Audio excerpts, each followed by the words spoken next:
সাইয়্যিদুল ইস্তেগফার, ক্ষমা প্রার্থনার শ্রেষ্ঠ দোয়া।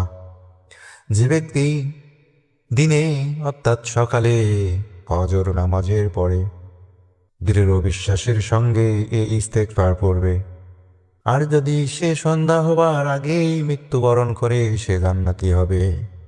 আর যে ব্যক্তি মাগরিবের পরে যদি এ দোয়া পড়ে, সে ভোর হওয়ার আগেই যদি মৃত্যুবরণ করে, সে জান্নাতি হবে। আল্লাহুম্মা আনতা রাব্বি লা ইলাহা ইল্লা আনতা খালাকতানি ওয়া আনা আবদুকা ওয়া আনা আলা আহদিকা ওয়া আদিকা মাস্তাতাতু আউযু বিকা মিন শাররি মা সানাতু আউযু লাকা বিনিমাতিকা আলাইয়া ওয়া আবুউ লাকা বিযানবি ফাগফির লি ফাইন্নাহু লা ইয়াগফিরুয যুনুবা ইল্লা আনতা।